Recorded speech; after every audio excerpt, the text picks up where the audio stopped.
किताब चल रही है राजस्थान में आर्थिक पर्यावरण। इसके बारे में बहुत सारे मैंने क्लासेस ले ली थी। अब एक नया चैप्टर लेके आ रहा हूं मैं आपके सामने। राजस्थान में कृषि महत्व, भूमि उपयोग, फसलें, कृषि नीति, नवीन व्यूह रचना एवं कृषि आदान के संबंध में। देखिए, राजस्थान की अर्थव्यवस्था अभी तक एक कृषि प्रधान अर्थव्यवस्था है। 1960-61 की बात करें हम तो लगभग शुद्ध घरेलू उत्पाद में लगभग 57% भाग हमें राजस्थानी कृषि से मिलता था, जो कि 2016-17 में सकल मूल्य संवर्धन में कृषि का योगदान 25.29% हो गया। अभी भी राज्य की लगभग 62% पॉपुलेशन कृषि एवं पशुपालन से अपना जीवनोपार्जन कर रही है। राजस्थान में कृषि का महत्व क्या है, क्या भूमिका है? देखिए, जैसा कि हम जानते हैं कि भारत एक कृषि प्रधान देश है, तो राजस्थान भी एक कृषि प्रधान राज्य है। यहाँ की जनसंख्या, रोजगार और आय का आधार भी कृषि है। कृषि का महत्व निम्न बिंदुओं से स्पष्ट हो जाता है। देखिए, पहला, राज्य के घरेलू सकल उत्पाद का प्रमुख स्रोत है। कृषि राज्य के घरेलू सकल उत्पाद का प्रमुख स्रोत है। 1960-61 में राज्य की सकल आय लगभग 57.3% हमें कृषि से मिलती थी, जो कि 2017-18 में 24.61% हो गई है। अभी भी राज्य की आय का महत्वपूर्ण भाग कृषि से ही प्राप्त होता है। राज्य की लगभग 62% पॉपुलेशन का जीवन आधार कृषि है और बहुत बड़ा भाग कृषि पर आश्रित है और यहीं से उन्हें आय प्राप्त होती है। रोजगार भी हमें कृषि से मिलता है और कृषि के साथ साथ पशुपालन भी है। औद्योगिक कच्चे माल की पूर्ति का प्रमुख स्रोत राज्य में कृषि है। जितनी भी कृषि होती है, जितनी भी फसलें होती है, उसके आधार पर ही हमें औद्योगिक का कच्चा माल मिलता है। राज्य के अंदर भूमि के अलावा, भूमि से लगान तो मिलता ही हमें, उसके अलावा कृषि पर भी कर लगता है। सिंचाई और बिजली के लिए भी हम कर वसूल करते हैं। तो राज्य की सरकारी आय का प्रमुख स्रोत कृषि है।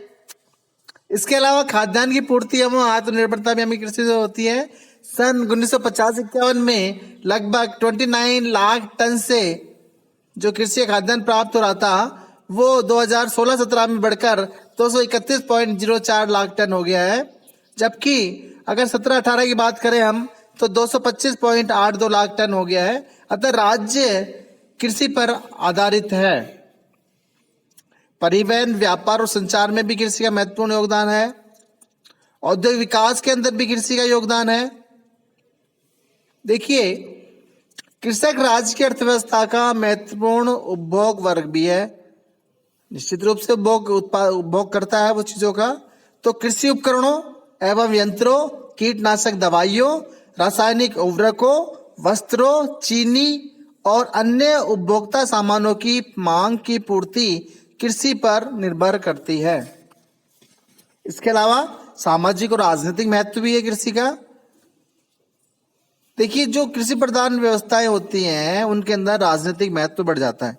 कृषकों के आधार पर, कृषकों के कारण राजनीतिक महत्व बढ़ जाता है और सभी राजनीतिक दल किसानों के हितों की बात करते हैं, क्योंकि उनको अपनी सत्ता में बनाए रखना है। तो कृषकों के हितों की बात वो निश्चित रूप से करते हैं। बैंकिंग तथा बीमा क्षेत्र का विकास भी हो जाता है। इसका विकास भी बहुत कुछ कृषि क्षेत्र संबंध होता है। कृषि क्षेत्र में बढ़ते ऋणों से बैंकों के विकास की गति मिलती है। कृषक है जो ऋण लेगा, ऋणों से बैंकों के विकास को गति मिलेगी। ग्रामीण क्षेत्रों में बैंकों की शाखाओं का विस्तार होगा। बीमा व्यवसाय भी कृषि की समृद्धि के साथ साथ बढ़ता जाएगा। जीवन बीमा, पशुपालन बीमा आदि लोकप्रिय हो रहे हैं। फसल बीमा भी एक महत्वपूर्ण रूप से बढ़कर आ रहा है। अगली बात करते हैं हम राजस्थान में भूमि उपयोग। राजस्थान की जो भूमि है उसका हम किस किस प्रकार से उपयोग करते हैं। देखिए, हमने कहा था कि राजस्थान एक कृषि प्रधान राज्य है, अतः भूमि उपयोग का विशेष महत्व है। अब बात करते हैं टेबल के आधार पर। देखिए, टेबल आपकी नजरों के सामने है। आप टेबल में देखिए, एक तरफ लिखा है भूमि का वर्गीकरण, एक तरफ लिखा है साल 1951-52, 2012-13, 2013-14, 2014-15, 2015-16। देखिए मैं 2051-52 की तुलना 2015-16 से करूंगा जहां तक मैं कर पाऊंगा।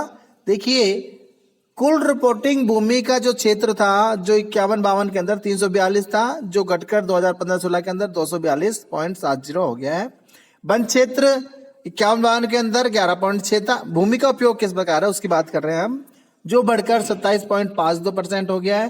कृषि के लिए पर्याप्त क्षेत्र 89.8 था, जो कृषि के लिए प्राप्त नहीं था, वो घटकर 43.40 हो गया है। कृषि योग्य काली भूमि पड़ी हुई थी, व्यर्थ भूमि थी जो कृषि के योग्य है लेकिन व्यर्थ है, 90 लाख हेक्टेयर है, जबकि वो बाद में घटकर 55.88 हो गई है। पड़ती भूमि 58.3 है और 2015-16 में 35.63 हेक्टेयर हो गई है।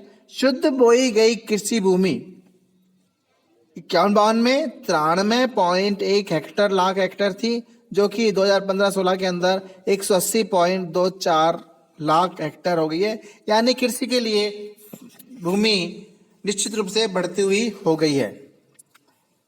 एक से अधिक बार बोया गया क्षेत्र है 4.4 लाख हेक्टेयर, जो निश्चित रूप से बढ़ गया है। अगर हम बात करते हैं कि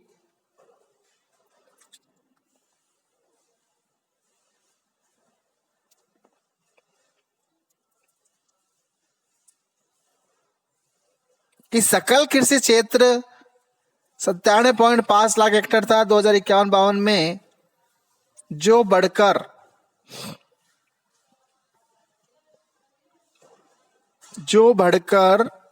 2014-15 में 175.2 लाख हेक्टेयर हो गया है। उपयोग तालिका से स्पष्ट होता है कि पिछले वर्षों में राजस्थान के भूमि उपयोग में काफी परिवर्तन आए। शुद्ध बोया गया क्षेत्र तथा एक से बार बोया गया क्षेत्र में वृद्धि से सकल कृषि का क्षेत्र लगभग दुगने से अधिक हो गया है। कृषि के लिए अपर्याप्त क्षेत्र, खाली पड़ी भूमि, पड़ती भूमि में निश्चित रूप से कमी होती जा रही है। इसी प्रकार सकल बोया गया क्षेत्र भी 93 लाख हेक्टेयर से बढ़कर 180.24 लाख हेक्टेयर हो गया है। जहां भूमि पर जनसंख्या के बढ़ते कारण कुल कृषि का क्षेत्र तेजी से बढ़ रहा है, जबकि कृषि योग्य खाली या पड़ती भूमि या व्यर्थ भूमि कम होती जा रही है। यहाँ पर यह उल्लेखनीय है कि सिंचाई सुविधाओं के विस्तार और अच्छी वर्षा से फसल गहनता इंटेंसिटी ऑफ द क्रॉपिंग बढ़ती जा रही है, क्योंकि इसमें एक से अधिक बार बोया गया क्षेत्र बढ़ता जा रहा है। अगली बात करते हैं हम राजस्थान में कृषि फसलों का ढांचा। राजस्थान कृषि प्रधान राज्य है। यहाँ पर दो फसलें, खरीफ की फसल और रबी की मौसम के अनुसार कई फसलों का उत्पादन होता है। जहां एक और खाद्यान्न फसलों में अनाज एवं दालें तथा व्यापारी फसलों में तिलहन, गन्ना, कपास, फल सब्जी एवं मसालों का समावेश होता है। वहीं दूसरी ओर किसानों की विभिन्न फसलों के बोने से उसे निश्चित रूप से फायदा होता है। हम बात कर रहे हैं कि फसलों के ढांचे या प्रतिरूप का अर्थ क्या है। देखिए फसलों का ढांचा क्या है या प्रतिरूप क्या है, इसके बारे में बात करते हैं। फसलों के ढांचे अथवा फसल चक्र प्रतिरूप का अभिप्राय एक निश्चित समय अवधि के लिए बोए जाने वाली विभिन्न फसलों के बारे में वैकल्पिक निर्णय लेकर प्रत्येक फसल के बोए जाने वाले भू क्षेत्र का निर्धारण करने से है। दूसरे शब्दों में किसानों द्वारा अलग अलग फसलों के बोए जाने वाले भू क्षेत्र का निर्धारण करना ही अलग अलग फसलों के बोए जाने वाले भू क्षेत्र का निर्धारण करना ही फसल ढांचा है या प्रतिरूप कहा जाता है। फसल प्रतिरूप में किए जाने वाला प्रत्येक परिवर्तन विभिन्न फसलों के अंतर्गत बोए जाने वाले भू क्षेत्र में परिवर्तन लाता है। जैसे अगर खरीफ के मौसम में कितने क्षेत्र में हमें चावल में मक्का बोना है और कितने क्षेत्र में हमें ज्वार, बाजरा, तिलहन, कपास, गन्ना बोना है, कितने क्षेत्र में मूंगफली बोना है, ये सब कार्यक्रम मिलाकर फसलों का ढांचा या प्रतिरूप कहलाता है। इसी प्रकार रबी फसल में गेहूं, चना, जौ, बाजरा, राई, अलसी आदि फसलों के अंतर्गत भू क्षेत्र का निर्धारण करना पड़ता है। हम बात करते हैं तालिका को देखते हुए कि राजस्थान में फसलों का बोया गया क्षेत्रफल कितना है। देखिए अनाज, अगर 2015-16 की बात करें तो 51.50 लाख हेक्टेयर क्षेत्र में अनाज पैदा हुआ था, जबकि 2017-18 के अंतर्गत 90.81 लाख हेक्टेयर क्षेत्र में अनाज की फसलें उत्पादित की गई थी। दाल की फसलें 38.67 लाख हेक्टेयर क्षेत्र में उत्पादित की गई थी, जो बढ़कर 2017-18 के अंदर 57.80 लाख हो गया है। तिलहन की फसलें 43.43 लाख हेक्टेयर थी, जो घटकर 40.99 लाख हेक्टेयर हो गई है। कपास निश्चित रूप से 4.48 लाख था 2015-16 के अंतर्गत, जो 2017-18 के अंदर 5.84 लाख हेक्टेयर हो गया है। गन्ना 0.06 था, जो घटकर 2017-18 के अंदर 0.05% हो गया है। इस प्रकार हम देखते हैं कि राजस्थान में फसलों के ढांचों में काफी परिवर्तन आया है। देखिए अनाज फसलों की प्रधानता का क्षेत्र घटा है, दालों की फसलों की महत्वपूर्ण भूमिका बढ़ गई है, खाद्यान्न फसलों का कृषि में प्रभुत्व अब भी बरकरार है, मतलब इंपोर्टेंस आज भी है। तिलहन फसलों के अंतर्गत क्षेत्र बढ़ता जा रहा है, कपास का क्षेत्र घटता जा रहा है, गन्ना, साग सब्जी, मसाले, ज्वार फसल, अदरक, चारा आदि फसलों का समावेश तेजी से बढ़ा है।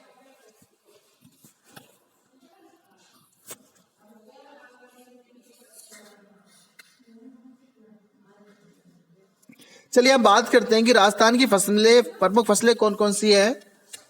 देखिए 62% के आसपास हमारी जो जनसंख्या है वो कृषि और पशुपालन पर जीवन यापन कर रही है। हम जानते हैं यहाँ पर बहुत कम बरसात होती है, अनिश्चित काल के लिए अकाल और सूखा भी पड़ता रहता है। राजस्थान की जलवायु उष्णता लिए हुए है, सिंचाई की अपर्याप्तता है, वर्षा की कमी है, मिट्टी की बनावट है, भिन्नता लिए हुए है। कई प्रकार की फसलें यहाँ पर बोई जाती है। एक और तो मोटा अनाज बोया जाता है, जिसके अंतर्गत ज्वार, बाजरा, मक्का, चना, चावल, मक्का, चना, दालें व तिलहन पैदा होती है। वहीं सिंचित क्षेत्र है, जो सिंचाई की जाती है, उसके अंतर्गत गेहूं, चावल और कपास आदि की फसलें बोई जाती है। राजस्थान की प्रमुख फसलों के अंतर्गत हम इस प्रकार बोल सकते हैं कि खाद्यान्न फसलें कौन कौन सी है। गेहूं, जौ, जवार, बाजरा, मक्का, चावल, चना।